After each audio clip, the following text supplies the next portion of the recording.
Well, hello again, fellow YouTube friends and colleagues.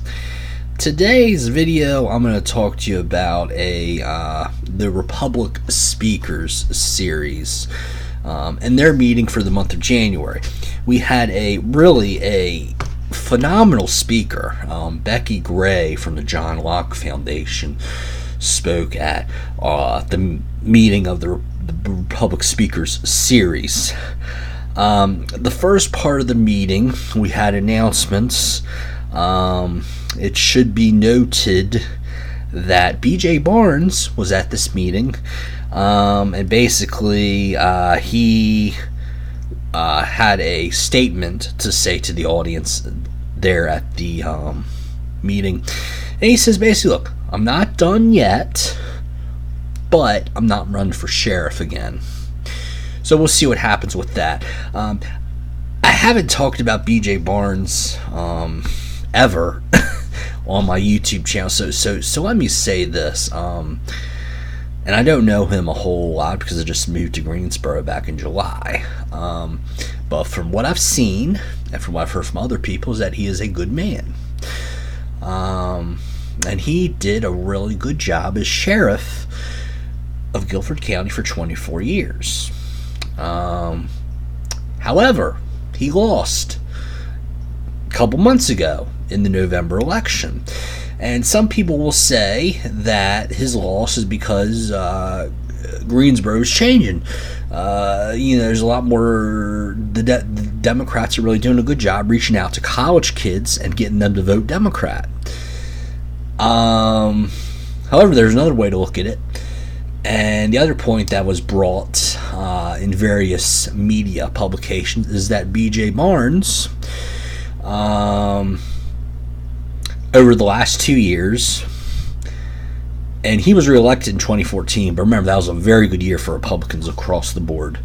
But over the last 2 years, and even going maybe back to 2015 now, he served great as sheriff, but he also tried to be a political activist for the GOP while serving as sheriff. And in my opinion, and in the opinion of not just fellow Republicans but a lot of Democrats, that is a big no-no. To me, the role of sheriff, the fact that here in North Carolina we elect sheriffs, we have Republican candidate, Democrat candidate. To me, the sheriff position should be nonpartisan. I mean, public safety. I mean, come on. Should that really be a partisan issue? No, it should not be. So I think that what I'm hoping BJ Barnes will do is he'll realize that he lost the race because he became a political activist for Donald Trump, Trudy Wade, and a lot of other Republicans. But he'll use that political activism to run for chairman of the Guilford County Republican Party. And remember that election is coming up in March, okay? And right now, we're like about 5-6 weeks away, and I still have not heard a peep, not even a little murmur about who's running for the Guilford, to be the next Guilford County chairman, because Troy Lawson is stepping down at the end of his term when it expires on March the 2nd at the county convention. So, and we were at a new venue at the Republic Speakers series. It was at Kickback Jack's, right there at Bryan Boulevard and New Garden Road. Is a very good location. A lot better than Gate City Boulevard and I-40. It was probably maybe 6-minute drive from my house as opposed to like a 15-minute drive. And then, on the way back, I don't have to not forced to turn right on Gate City Boulevard and go all the way around down I-73 and back up.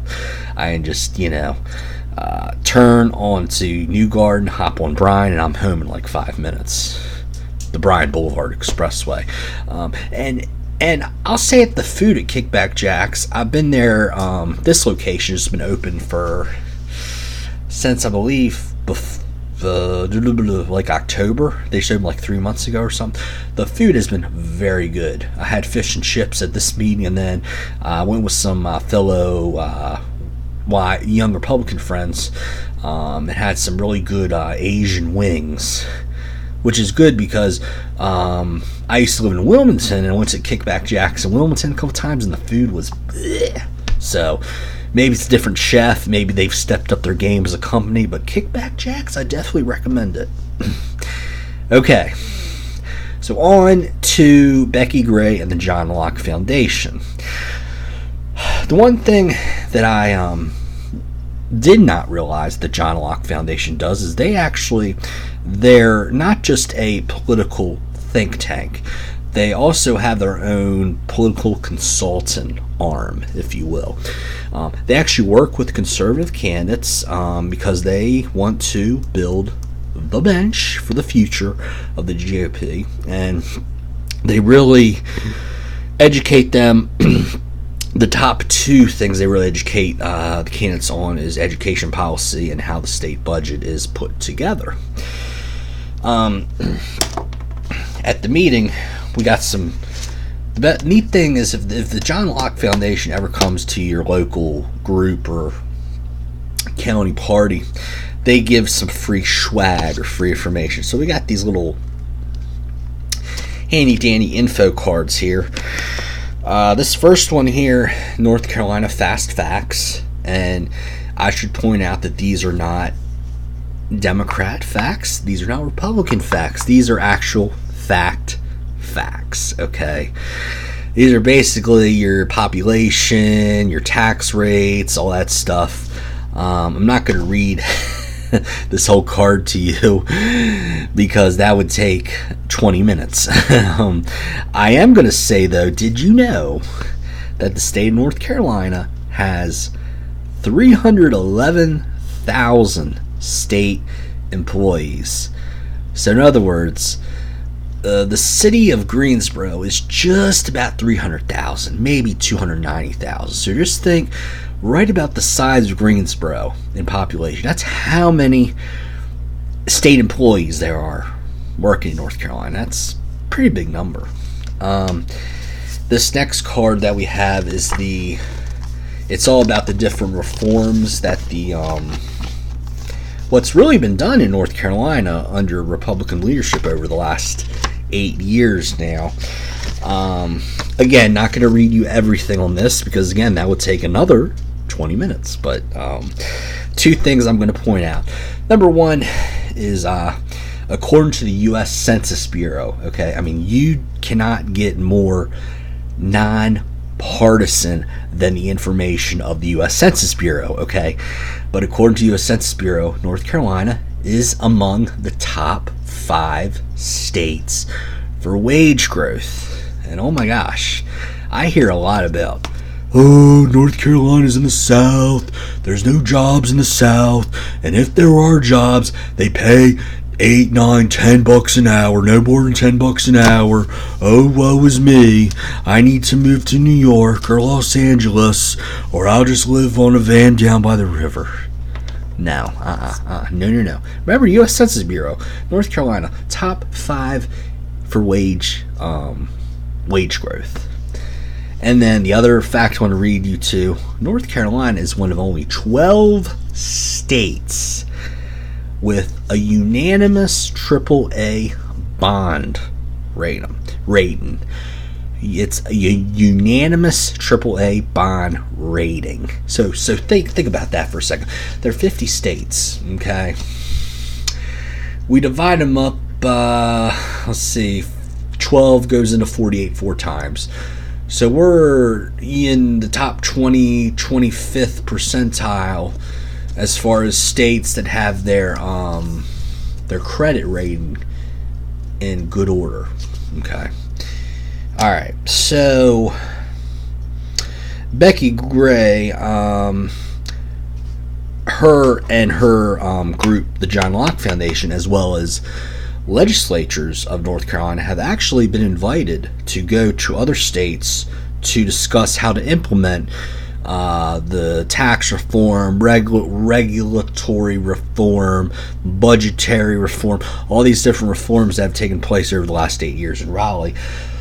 Well, Becki Gray and her group and some legislators have actually gone to other states to talk about how to get, other states their reforms. And, they've gone to probably Virginia, Georgia, what have you, to get those reforms implemented.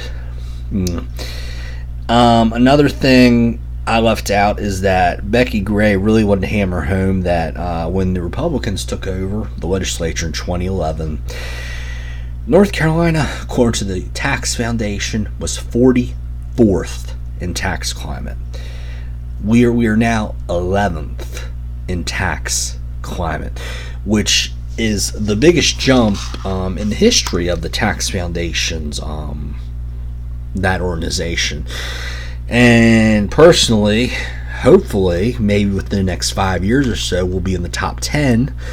Because hopefully we'll get that income tax rate down all the way down to 0, hopefully. But that is imperative on sending conservatives to Raleigh and not liberal Democrats or rhinos either, and making sure we elect a good governor and lieutenant governor in 2020 to make the income tax rate of 0 a reality. Okay. And Becki Gray wanted to point out that January 30th was the first day that the legislature is going to meet for this year.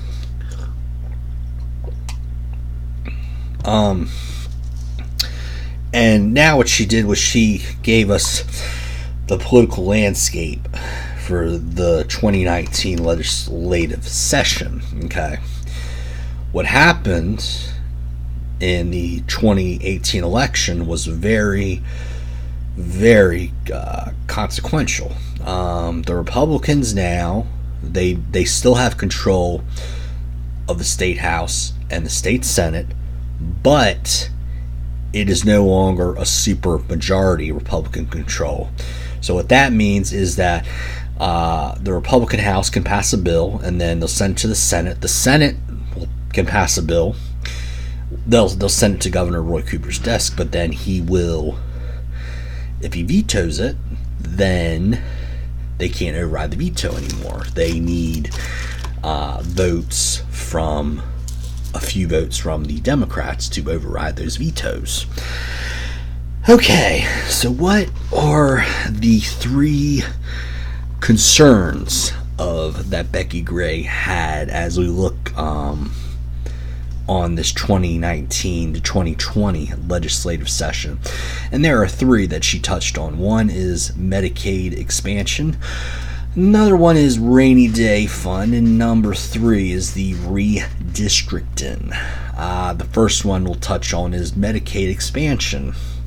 Here we go. Did you know that 34 states have expanded Medicaid? Yes, 34. I had no idea it was that high. I thought it was like maybe mid-high 20s. And a lot of those states are states controlled by Republicans, like Indiana. And when Mike Pence was there, he sold out his soul to get Medicaid expansion passed, you could say. But remember that Medicaid's a huge part of a state budget. In North Carolina, it's 17%, okay? And it is also the fastest growing part of the state budget. And here in North Carolina, according to Becki Gray, that we have a Cadillac Medicaid program. So what does that mean? Well, when you think of a Cadillac car, you think of a luxury car, right? In other words, the Medicaid program in North Carolina, it's bigger than a lot of other states. As a matter of fact, we get a lot of the what you call migration population flow into North Carolina is because people will move to North Carolina because we have such a robust Medicaid program, better than Virginia, Tennessee, South Carolina, or Georgia, and a lot of other states. Also in the Medicaid program is that you have optional services that a state can cover that can go to optional populations of people. So the state can pick and choose what services go to which certain people. North Carolina, the thing about their Medicaid program is that they are a more stuff to more people state versus other states like Florida, for example, that offer less stuff to less people.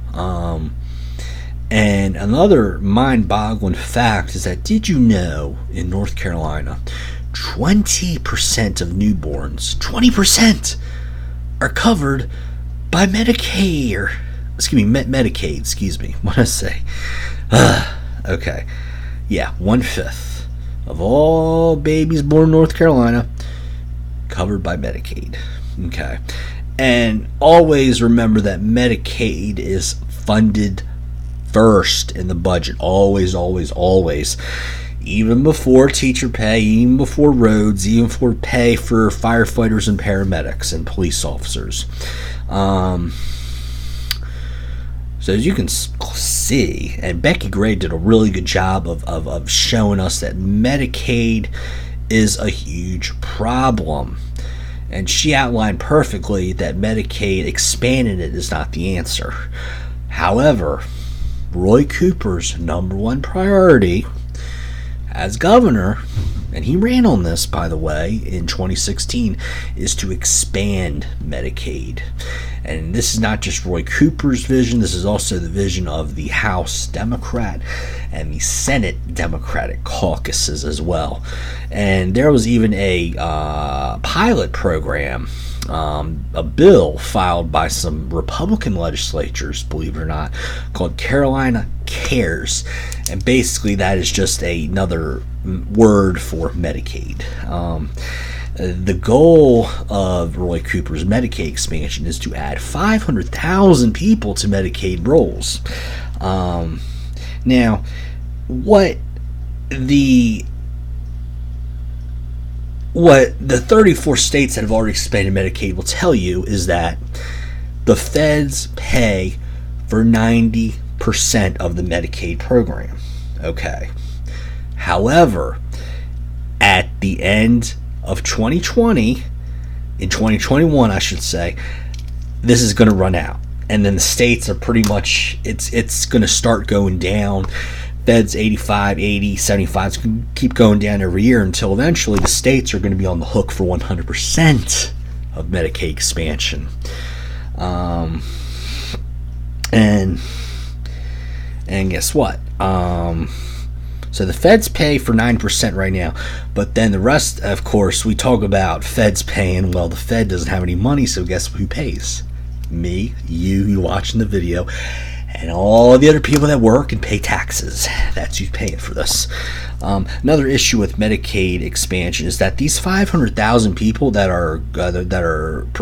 the Roy Cooper is proposing to cover, 82% of them are working, single, childless, able-bodied adults. 82%. Okay. And one thing that people do, especially in these states that have expanded Medicaid, is a person will cancel their private insurance and go on Medicaid because it's free. Whereas private insurance, you have to pay. Okay, so Becki Gray's solution is to open up the healthcare insurance markets, as well as develop apprenticeship and community college programs, which will lead people into better paying jobs where they can afford to buy health insurance and not be a prisoner of government. And then let's see, we talked about Clark Porter, who ran for the state legislature last year. I met him and I became good friends that day. He said that there was a family that lived in Maryland, and the state of Maryland actually told them to go to North Carolina to get better Medicaid funding. It's weird because you would think Maryland is a very blue state. The blue states, they offer a lot more government services but higher taxes. And, North Carolina being more of a purple-red state, that the Medicaid would be less than Maryland, but it's actually better Medicaid in North Carolina than Maryland. Very odd. And then we talked a little bit about, I think B.J. Barnes brought this up, about how Republicans are really struggling in the urban areas and the inner cities as far as winning elections. And Becki Gray said, well, a lot of this is, you can thank Bill Clinton, because Bill Clinton put forth legislation when he was president that said that college kids can vote on their college campuses. They do not need to vote where their parents live, Okay. Next, we talked about the rainy day fund. We have last year, before all the storms, we had $2 billion rainy day fund. Huge. And of course, this is thanks to the budget reforms of the GOP-led legislature. Well, the Democrats made fun and said, ha ha ha ha, why do we need all that money set aside when we can pay teachers and build more schools, build more roads? But then, of course, what happened? Well, Hurricane Florence hit, and then a couple weeks after that, Hurricane Michael hit. And in December, Greensboro got like 13 inches of snow, okay? So, but the good news is we had the money to pay for the upkeep, the restoration of various towns in eastern North Carolina, as well as giving funding to farmers and the various agribusiness companies in down east as well. Now, of the $2 billion that we had, $850 million was spent, so that's almost half of the rainy day fund. And Becki Gray said, look, the legislature really needs to put some money back into that rainy day fund. She said that we are way overdue for a recession. If we have a recession, we're going to need that rainy day fund to pay for the government services, but also teacher pay and police officers as well. And one member of the audience there said that the longest that we have ever gone in U.S. history without a recession is 10 years. So that would mean that July 2019, using that logic, is in July of this year, we're going to start having a recession again. So, and keep in mind that the Democrats' solution to battling recession is what? Well, it's raising taxes. Remember, that's what they did in the last recession. They raised the sales tax by a whole penny, and then the Republicans came in 2011 and they took that away, thankfully. Okay, so the next topic that Becki Gray focused on was redistricting. Remember that the GOP won in 2010 on Democratic drawed maps. Okay, and throughout this redistricting thing that has gone on for the last 8 years, North Carolina has had more lawsuits than any other state. It's really mind-boggling. And the state Supreme Court race, that the results of that of last November's election was very bad for the Republicans, because Anita Earls got elected, and she is, according to many in the GOP, a real thorn in the side when it comes to redistricting reform and voter ID form as well. And remember that there's now a 5-2 Democrat edge on the state Supreme Court. Becki Gray made a point that she said now, because of this, because of the 5-2 Democrat majority on the state Supreme Court, she says that you're probably not going to see another district map drawn by the GOP in her lifetime. So So this means about 30 years, because Becki Gray, I would imagine, is probably 50-something. So if you're looking at life expectancy, it's probably close to 80 now. So we'll say about 30 years. Which means I'm not going to see another GOP drawn map until I'm 62. So I'm 32 right now. But she said, and what I'm going to tell you right now is unfortunately, up until very recently, really November, has been a very dirty word in a lot of conservative and Republicans' minds. And she said that we actually need an independent redistricting commission. This is something that I've always supported, because you look at a lot of these districts, especially the congressional districts. Well, let me back up a little bit. Yeah, congressional districts, a lot of them do not make sense. Okay, the 3rd district of North Carolina goes all the way from the Virginia border down all the way down the coast, like 300, 400 miles to the Camp Lejeune right by Jacksonville.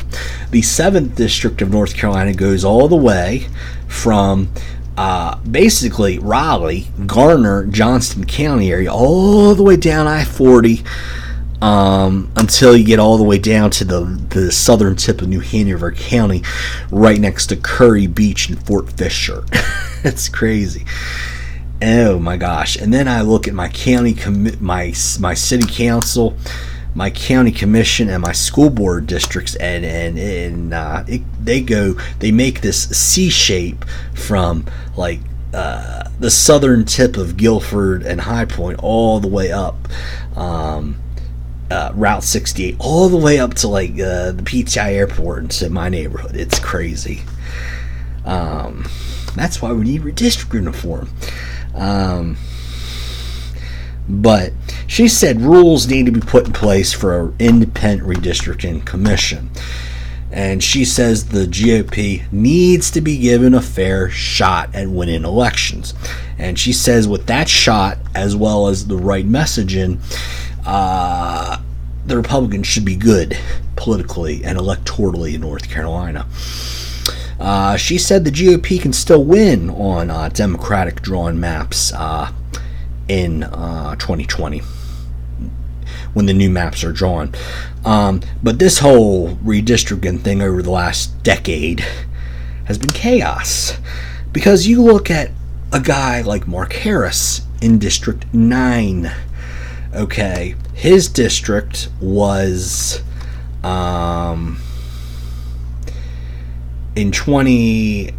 his district in 2016 was different than it was in 2018.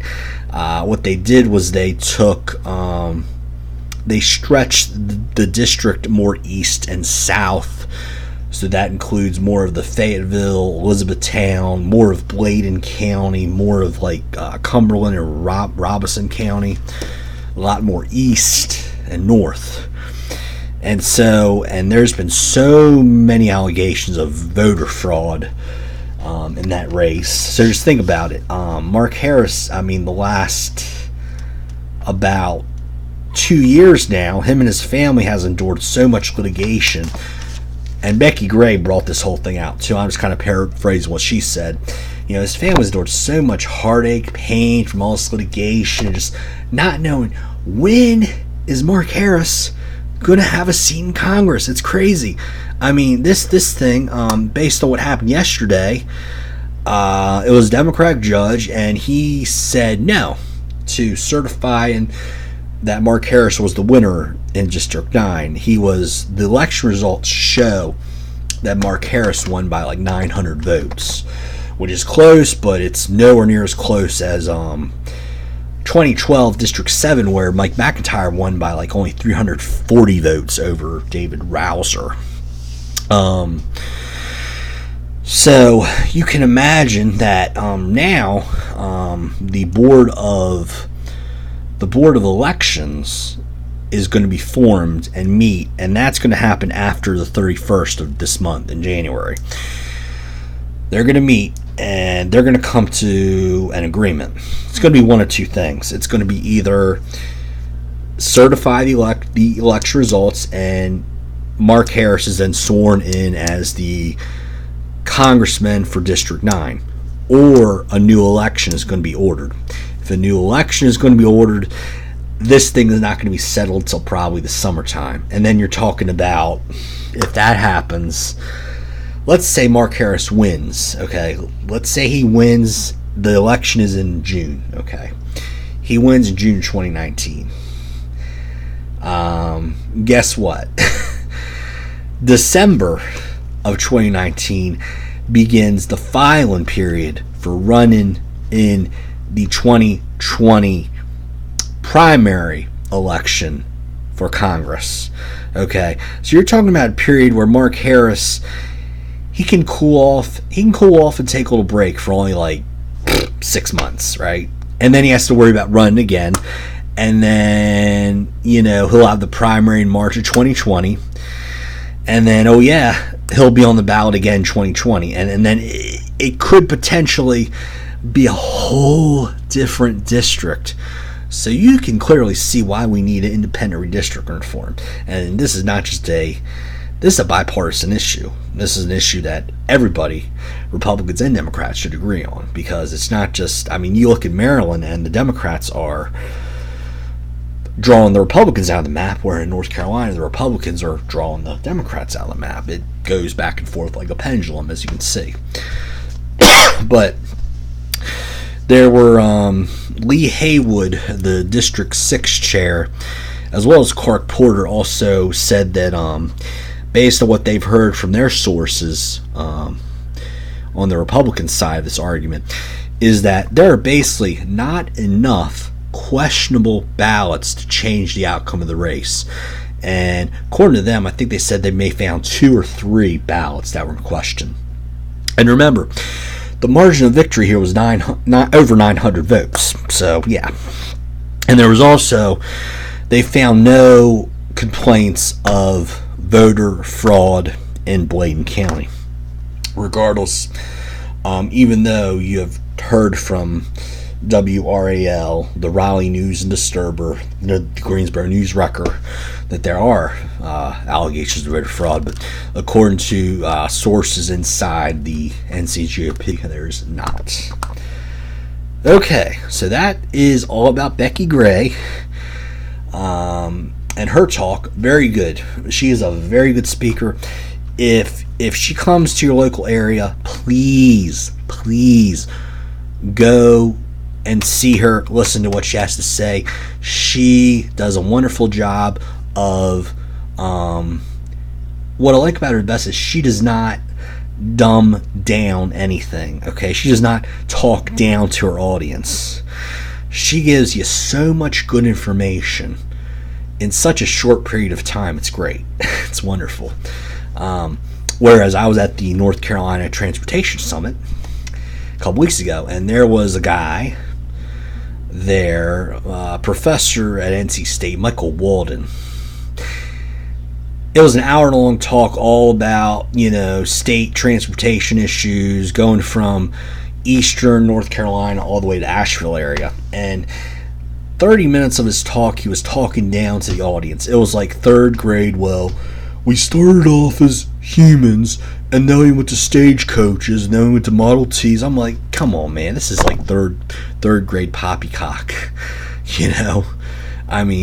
Really, tell me something I didn't know. Well, Becki Gray, she always tells me something I didn't know, and I appreciate that from her.